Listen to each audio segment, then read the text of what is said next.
became president, irrespective of all these people being there, doing all of their little nicks and knacks. And if you read the book, you'll realize how they were against me even during the elections and before the elections.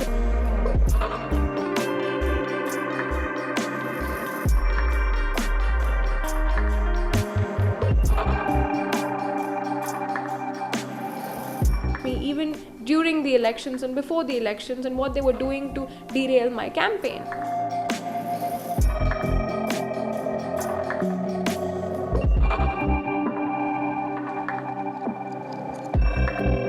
We all go there on our own, okay? We don't have family around, we are new there, and it's a whole other ecosystem. It's like fish out of water.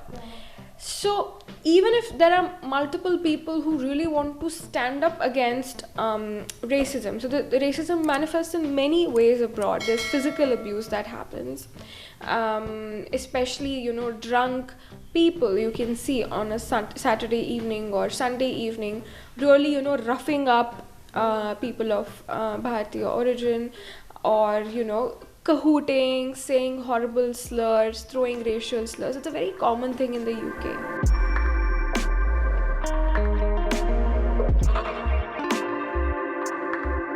Well, I think the thing with Bharatiya students is really that we all go there on our own, okay? We don't have family around, we are new there, and it's a whole other ecosystem. It's like fish out of water. So even if there are multiple people who really want to stand up against racism, so the racism manifests in many ways abroad. There's physical abuse that happens, especially, drunk people you can see on a Saturday evening or Sunday evening, really, roughing up people of Bharatiya origin, or, cahooting, saying horrible slurs, throwing racial slurs. It's a very common thing in the UK. At people who are brown, who are of Indian, who have Indian features, so they have these slurs and these abuses that they throw. Sometimes they even rough them up when they are drunk or unruly or in a group.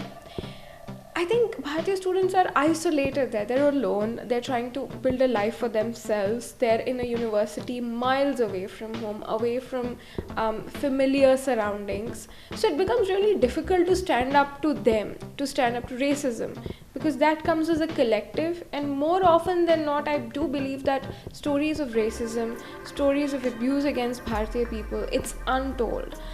Because firstly, most people are just afraid to speak up because they're alone in a foreign land. And secondly, it's also because mainstream media does not give platform to such stories, because they want to preserve the whole narrative that West is the best, and being in Western countries is somehow a kind of a standard that people need to live up to. So how many of these stories really make it to the mainstream? Really, none of them do.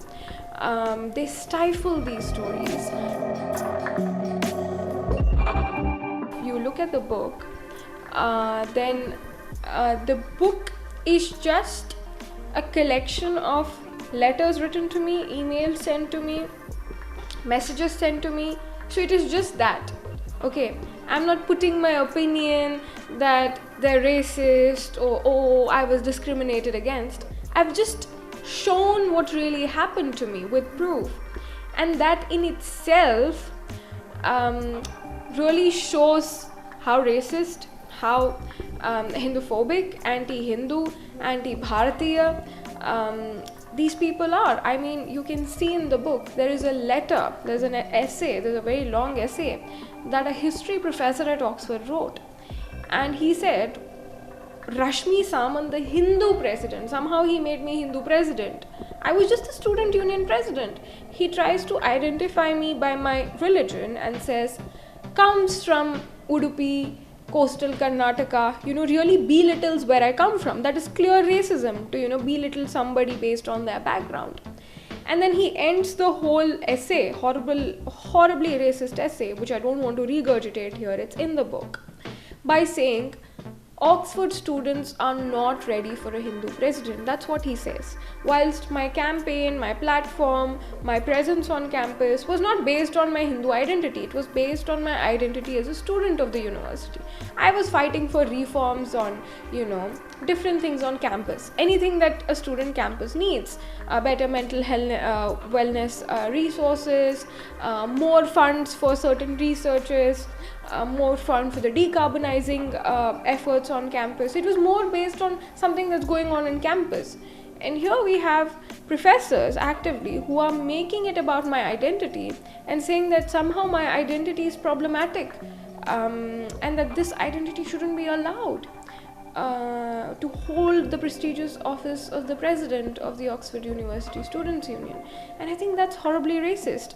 Thousands of people voted. It was one of the biggest elections in the history of the University of Oxford. It was a record turnout, record number of people turned up to vote.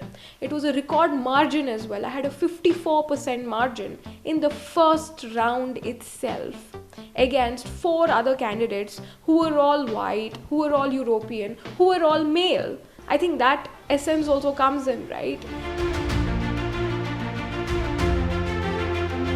Well, if you see the way Rishi Sunak was elected to the office of Prime Minister, you can clearly see that in the initial few days when he was campaigning along with Liz Truss, he was the better candidate. But they still chose Liz Truss. And when Liz Truss drowned the whole economy in 2 weeks, that's when he was put in place. And throughout his campaign, you could see people were making fun of him and his wife performing Go Puja during Dev Deepavali in the United Kingdom. They were making fun of his Hindu origin as well. Very recently, when he's become Prime Minister, he visited the University of Cambridge and he attended a Ram Katha, and he said, "I'm here as a proud Hindu." And the very next day, there was an article on The Critic saying, it named me also, that Rashmi Samant and Rishi Sunak are the kind of people who are furthering Modi's agenda in the UK. So they always take our identity as leverage to make ad hominem attacks as in baseless accusations, just trying to defame, vilify someone. So I think it's been an active part of his premiership as well. But I think the beautiful fact is that our people persist irrespective of everything. He became Prime Minister irrespective of all the fights.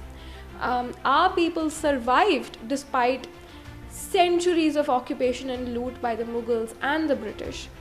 I became president irrespective of all these people being there, doing all of their little nicks and knacks. And if you read the book, you'll realize how they were against me even during the elections and before the elections, and what they were doing to derail my campaign.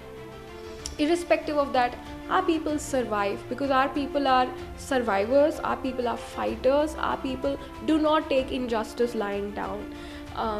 And even I graduated Oxford with merit in 2021. Even Rishi Sunak is doing so beautifully as Prime Minister. He's had the confidence of all the world leaders. He's accepted as a great Prime Minister.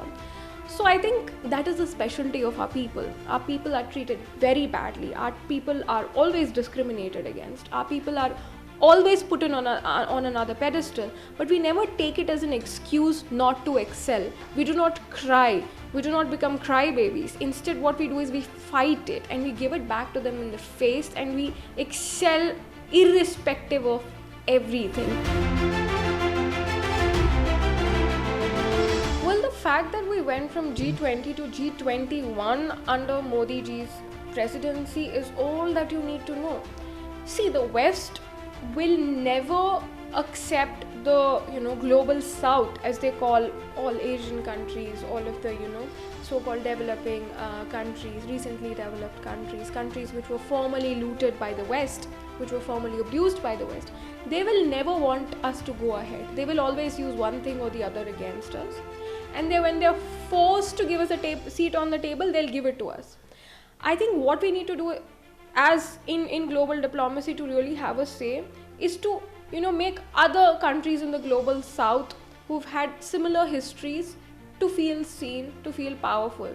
us letting the African Union into the G20 and making it G21 is itself proof that we don't just stay here as a mark of survivorship. We are also leading the way for other countries who've had similar backgrounds of a rich civilization which was looted to no end by Western supremacists, by Western colonizers, and that we are leading a new era for this world. It's so much good we are doing for the world. It is so much of the Vasudhaiva Kutumbakam that we are doing. We are bringing the world together, and we are not defining the world in the words of the Western supremacists or what the Western countries define the world to be. It's no longer going to be the Five Eyes.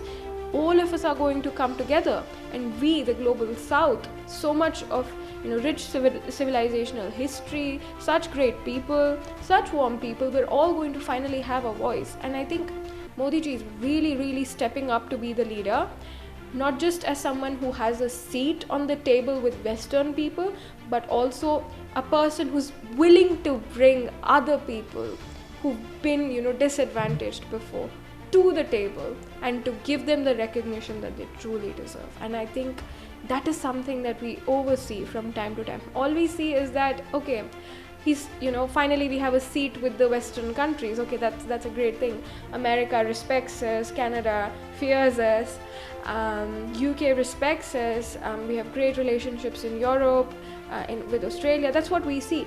But what we often neglect to see is how Modi ji has also brought the African Union, how tomorrow how we've been supporting Sri Lanka, how we are supporting Nepal, how we are going to be supporting maybe even South America in the coming days, how we are going to make sure that others also come with us. And I think that's the mark of a true leader, right? Somebody who just isn't there for himself, but someone who's willing to bring out, and who's willing to uplift so many. And I think as Bharatiya people also, it should give us so much pride that we were the people who took G20 to G21.